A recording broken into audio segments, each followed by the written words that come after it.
Queridos, boa tarde, bom dia, boa noite, graça e paz para vocês. Estamos aqui hoje para gravar mais um episódio da série Os Bastidores do Natal.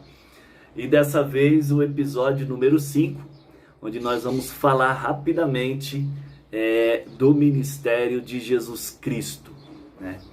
Você já deve ter ouvido falar sobre Jesus Cristo, focando nele como uma pessoa, um ser humano que andou por aqui pela terra.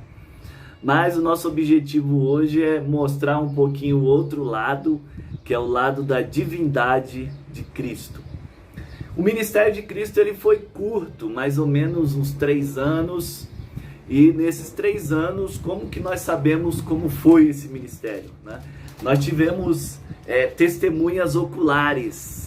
Essas testemunhas oculares estão registradas aqui na Bíblia, né? E muitos nós conhecemos como os 12 discípulos de Jesus e outras pessoas que conviveram com ele na época, né? Pedro, Mateus, Tiago, João, esses discípulos de Jesus, Lucas, que depois veio escrever também. Esses discípulos de Jesus, eles testemunharam em primeira mão o que estava acontecendo e eles escreveram isso para nós, né? Então é disso que nós vamos falar hoje, né? Então o ministério de Jesus, ele começa com Jesus sendo batizado por João Batista lá no Rio Jordão. E Cristo foi ser batizado por João Batista e João Batista disse assim: eis aí o Cordeiro de Deus que tira o pecado do mundo. Interessante, né? Porque ele não olhou Jesus como uma pessoa comum, mas como aquele que seria sacrificado para morrer, para perdoar os nossos pecados.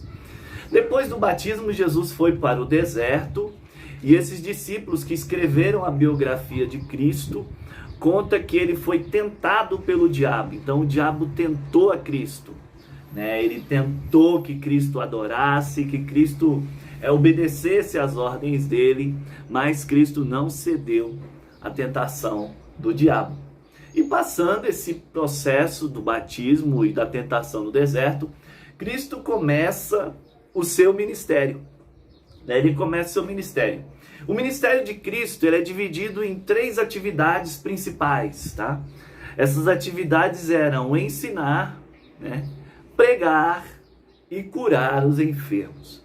Então ele saía de praça em praça, de casa, na sinagoga, no barco, em vários lugares ele saía falando de Deus, ensinando as pessoas sobre o reino de Deus e curando os enfermos.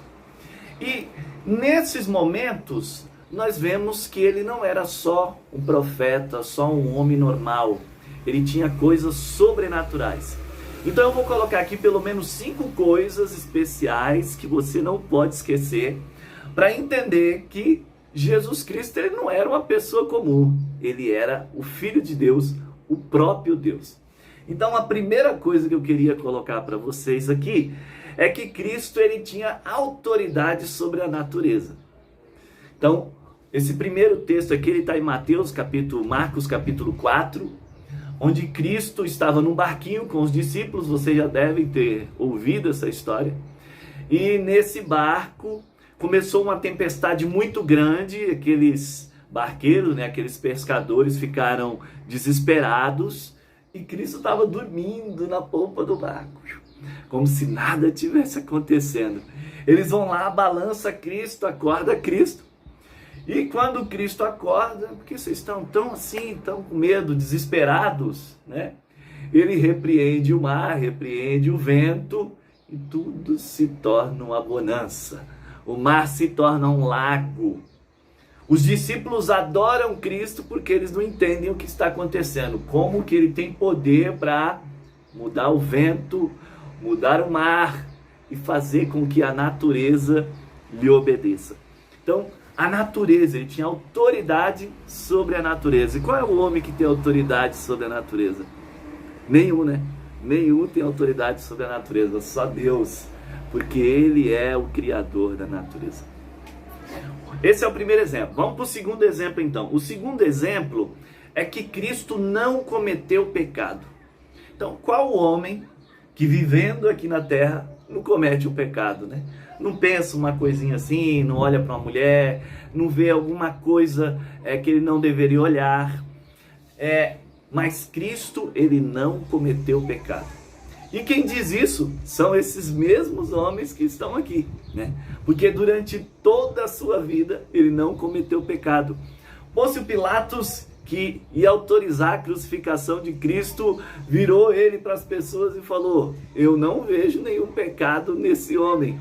A mulher de Pôncio Pilatos teve um sonho e ela falou: olha, não toque nesse homem porque esse homem é santo, né? Então, Cristo não pecou, não cometeu nenhum pecado durante toda a sua vida, durante todo o seu ministério, né? Ele foi santo e perfeito. O terceiro ponto importante, além de ter poder sobre a natureza, ter poder sobre o seu próprio corpo, a sua mente, o seu espírito para não cometer pecado, o terceiro ponto importante é que ele tinha autoridade para perdoar pecado, né? Então vamos aqui para o terceiro ponto dessa nossa reflexão sobre o ministério de Cristo, né? Nesse quinto episódio, não pode esquecer, quinto episódio. Vamos lá então. Ele tinha poder para perdoar pecados e ele perdoou pecados, né? Então o trecho que eu marquei aqui para nós avaliarmos, né, para nós lermos, Mateus capítulo 9, versículo 6, né? Mateus capítulo 9, versículo 6. Conta a história que Cristo estava numa casa apertada, e havia um homem que ele era paralítico, estava doente, né? Os amigos dele pegaram esse homem, colocaram numa rede, né, e levaram até a casa. 4 amigos, né? Botaram lá um pau, né? Botou o homem no meio do pau, 2 atrás, 2 na frente, foram até a casa. Quando eles chegaram na casa, não tinha como entrar, porque estava muito cheia, muito cheia. E aí o que eles tiveram a ideia? Eles abriram o telhado, naquela época era fácil, não eram essas telhas que nós vemos hoje. Então eles abriram, foram por cima do telhado, abriram o telhado e desceram o homem por uma corda. Então os 4 desceram o homem ali no meio. Aí o homem caiu ali no meio, não tinha como não dar atenção para aquele senhor, né? E aí Cristo perguntou assim: o que vocês acham que é mais fácil? Botar esse homem para andar ou perdoar os pecados dele? E aí ficou aquela murmuração ali na sala. Então Cristo falou assim: perdoado te são os teus pecados. E o homem foi perdoado e disse para ele assim: para provar que seus pecados estão perdoados, levanta dessa cama e anda. E aí o homem levantou da cama e andou. Mas olha que interessante, porque perdoar pecado ninguém vê, né? Uma coisa que acontece dentro da pessoa. Mas botar o paralítico para andar, né? Todo mundo vê. Então Cristo mostrou para eles que tinha poder para curar o enfermo, mostrando que ele tinha poder para perdoar os pecados. Como nós sabemos que Cristo tinha poder para perdoar pecado? Porque ele perdoou muitas pessoas. Ele perdoou aquele ladrão na cruz. Ele perdoou aquela mulher que ia ser apedrejada, né? E aquela mulher não pecou mais. Aquela mulher, ela foi liberta, porque o pecado ele escraviza as pessoas, né? Mas Cristo perdoou aquela mulher e ela não pecou mais. Ele disse para ela assim: alguém te condenou? Não, ninguém me condenou. Então vai e não peques mais. Então, as pessoas que recebiam o perdão de Cristo, elas eram transformadas para demonstrar que ele tem poder para perdoar os pecados. Um outro caso desse terceiro ponto importante foi o caso de Zaqueu. Porque Zaqueu ele era um político corrupto. Na época ele cobrava impostos e ele tirava uma parte do imposto para ele, né? Os judeus tinham raiva dele, os romanos também. Mas Cristo foi jantar na casa de Zaqueu. E aí quando ele chegou na casa de Zaqueu, o Zaqueu falou assim: se eu defraudei alguém, se eu tirei o dinheiro de alguém, eu vou restituir 4 vezes. Então ele devolveu 4 vezes para aquelas pessoas que ele tinha tirado dinheiro das pessoas e nunca mais roubou ninguém. Então esse é mais um exemplo do poder de perdoar pecado que Cristo tinha, né? Vamos para o nosso quarto ponto aqui durante o ministério de Cristo, que era o poder sobre a morte. Você já viu alguém que tem poder sobre a morte? Então, Cristo tinha poder sobre a morte. Nós vemos esse evento quando ele ressuscitou a filha de Jairo, que era ali um centurião romano. Ele foi na casa de Jairo, orou com Jairo e aquela criança ressuscitou. E nós temos o segundo evento, que era de um amigo, amicíssimo de Cristo, amigo do peito, que era o Lázaro, né?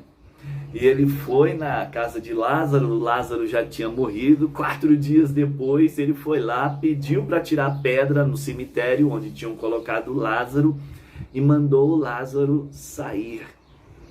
E o Lázaro saiu todo enfaixado, né? Porque eles embalsamavam as pessoas naquela época, vivo. Então ele ressuscitou. Isso foi um choque muito grande na sociedade naquela época, ver Lázaro ressuscitado. Mas um choque maior ainda, porque o próprio Cristo, ele se ressuscitou. Então você conhece alguém? Mas esse tema vai ser para a próxima aula. Segura aí, porque esse tema da ressurreição de Cristo vai ter mais uma aula ainda. Mas Cristo ressuscitava os mortos, né? Então, provando mais uma vez que ele não era um simples homem comum, ele era Deus. Estamos encerrando aqui já a nossa participação. O segundo ponto é que Cristo, agora já vamos para o quinto ponto aqui da nossa lição, é que Cristo tinha poder sobre os demônios. Ele chegou para orar por um senhor que estava no cemitério, e esse homem estava quebrando tudo, meio alucinado, endemoniado. E o que aconteceu? Cristo foi lá e expulsou o demônio daquele homem. Só que os demônios que estavam naquele homem, quando viram Cristo chegar, eles usaram a boca daquele homem e falaram: que tens eu contigo, Jesus, porque você veio nos perturbar, tal. Então aqueles demônios que estavam na vida daquele homem reconheceram a autoridade de Cristo, e Cristo mandou eles cair fora.